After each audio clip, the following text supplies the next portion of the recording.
लेकिन कम से कम एक सकारात्मक संदेश तो है। अगर 2020 वाली स्थिति पर दोनों ही मुल्क जाने पर सहमत हो गए और यहां पर प्रधानमंत्री से शी जिनपिंग की बातचीत की भी खबरें निकलकर सामने आ रही हैं, तो कम से कम एक सकारात्मक दिशा में क्या दोनों देश आगे बढ़ते हुए नजर आ रहे हैं। और 3 ऐसी बातें जिसका विशेष ध्यान हिंदुस्तान को रखना होगा, उसके बारे में क्या बताएंगे आप? देखिए, इसमें कोई शक की बात नहीं है। कल का जो समाचार है, और अगर इस पे अगर खरे उतरते हैं चाइनीज अपने प्रॉमिस पे, हाँ। और अगर ये पूरा का पूरा शेप लेता है, तो भारत और चाइना के लिए नहीं, मैं समझता हूँ पूरे के पूरे वर्ल्ड में इस टाइम पे अगर इंडिया और चाइना के डिफरेंसेस कम होते हैं, और अगर इंडिया और चाइना के डिफरेंसेस कम होने से रशिया ऑलरेडी हमारे क्लोज है, तो दुनिया में जो इस टाइम हाहाकार मची है उसमें मैं समझता हूँ कहीं ना कहीं स्टेबिलिटी का मैसेज जाएगा। जहां तक के धैर्य की बात है, देखिए चाइना के साथ धैर्य इस्तेमाल करना पड़ता है। 1986-87 में जब सुमदुंगजो में नॉर्थ ईस्ट में जब जो हादसा हुआ था, तो 1993 ट्रीटी तक उसमें हमें चलते रहे, 4-5-6 साल तक हमें घसीट के रखा गया चाइनीज ने, और फिर 93 में जाके ट्रीटी के बाद कंप्लीटली स्टेबलाइज हुआ। तो ये प्रोसेस है, स्टार्ट है। अगर कुछ लोग सोचते हो कि अब ये इस विंटर्स में, देखिए विंटर्स आएंगे, अब तो पेट्रोलिंग वैसे ही कम होएगी, अगले समर्स में जाके जब इसका एक्चुअली इसकी ग्राउंड पे अगले अप्रैल मई के बाद इसकी शेप रूपरेखा जो है बिल्कुल स्पष्ट हो जाएगी। तो जब तक हमें धैर्य रखना चाहिए, क्योंकि इस टाइम पे ना इंडिया अफोर्ड कर सकता, ना चाइना अफोर्ड कर सकता एक और कन्फ्रंटेशन दुनिया के अंदर। तो बहुत अच्छी बात है। जो ध्यान में रखने वाली बात यह है कि चाइना सिर्फ एक ही चीज समझता है, और वो समझता है ताकत।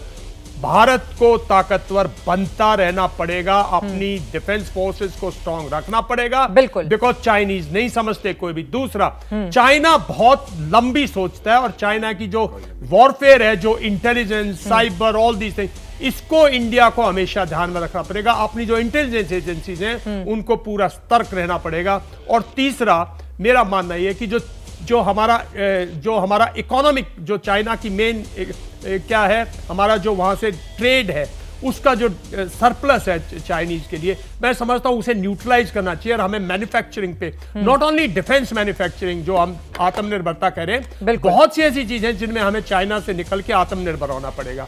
तो चाइना के साथ हमें इक्वलिटी की रिलेशनशिप, स्ट्रेंथ के साथ अच्छी रिलेशनशिप मिलेगी, ना कि किसी किस्म की कमजोरी के साथ। और जहां तक ब्रिक्स सम्मेलन है, देखिए ऐसे टाइम पे ब्रिक्स सम्मेलन हो रहा है जब दुनिया में, और वहां 2 कंट्रीज ऐसी हैं जो बहुत इफेक्टेड हैं, रशिया और यूक्रेन, और ईरान भी है।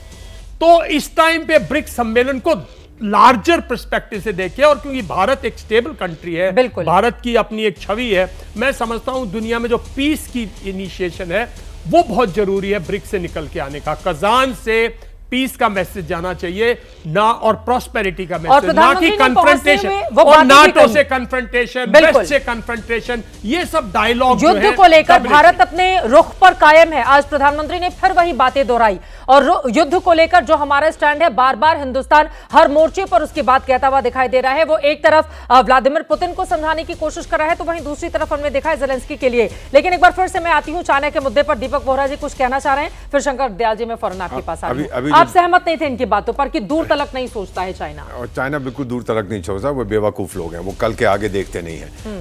मैं इतना बताना चाहता हूं कि चाणक्य जिसकी हम संतान है, उसी ने कहा था, शक्ति इज्जत करती है केवल शक्ति की। इससे ज्यादा कुछ नहीं कहूंगा। ठीक है, अब मैं आ जाती हूं शंकर जी आपके पास। शंकर प्रसाद जी, मेरा सीधा सा सवाल है, बड़ा दिन क्या इसको माना जा सकता है अगर 4 सालों के बाद यह बड़ी खबर सामने आई कि दोनों ही देश कम से कम 2020 वाली स्थिति पर जाने को तैयार हो गए हैं, और दूसरी तरफ बातचीत की भी जो लगातार कोशिशें की जा रही हैं, और इसके लिए कई पहल भी हुए हैं, कई स्तर की बातचीत भी हुई है।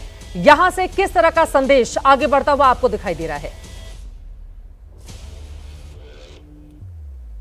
ये आपने बहुत अच्छा सवाल पूछा, इसका जवाब मैं ये दूंगा कि जी हाँ, ये बहुत अच्छा दिन है, बहुत अच्छा माहौल है, बहुत अच्छी सिचुएशन है।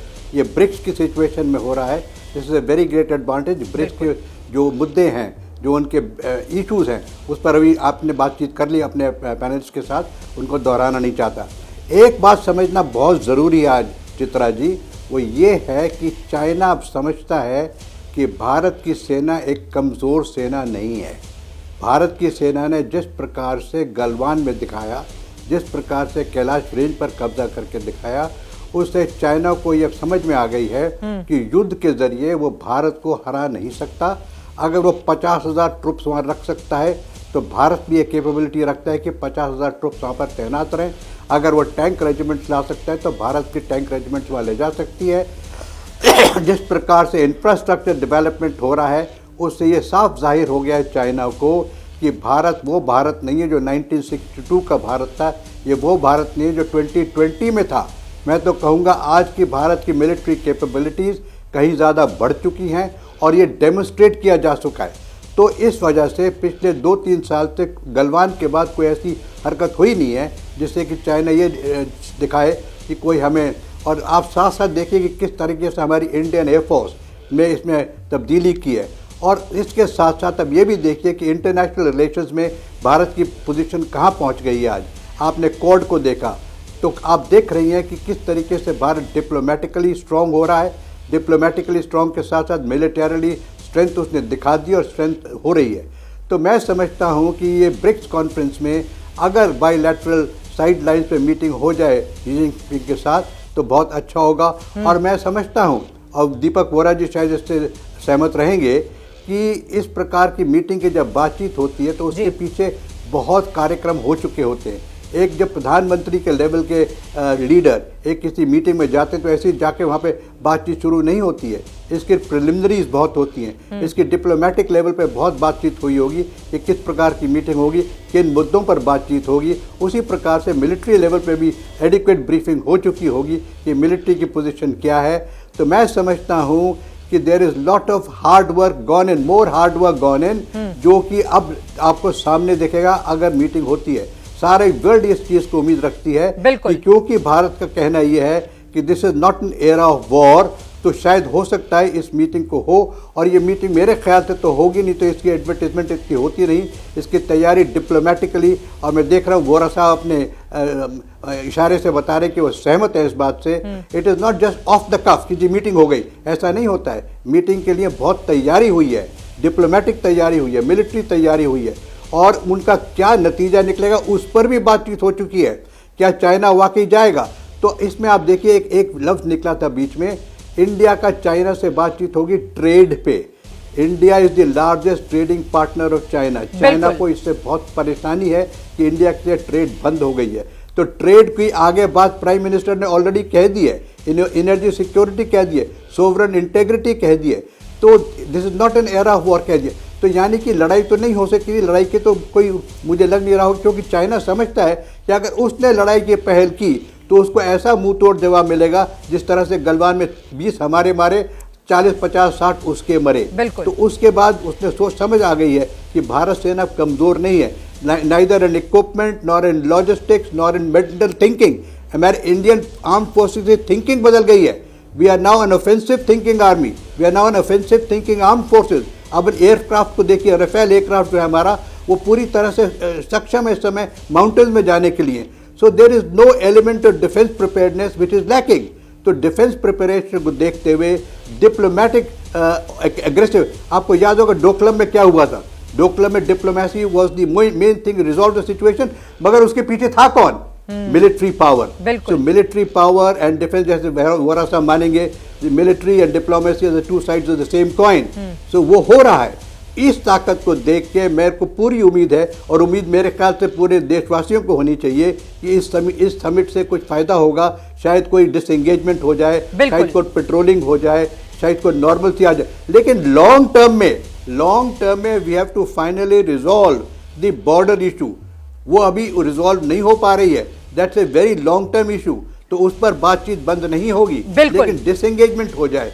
और जब बार बार हम दूसरे देशों को ये बताते हैं कि बातचीत के जरिए ही किसी समस्या का समाधान हो सकता है, तो वही चीजें हमारे ऊपर भी लागू होती हैं जब हमारे पड़ोसी मुल्क या चीन जैसा राष्ट्र, जिससे अलग अलग वक्त पे अलग अलग तरह के संबंध रहे, उसके साथ भी डील कैसे किया जाए।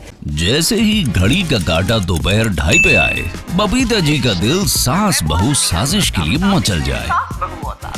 और ये है इनकी बहू, पूरे दिन ऑफिस की टेंशन हो जाए गॉन जब ये करें अपना फेवरेट शो फ्री टाइम पे ऑन।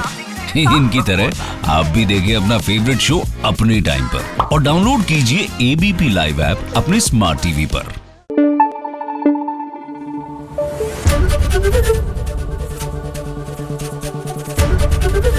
एबीपी न्यूज आपको रखे आगे।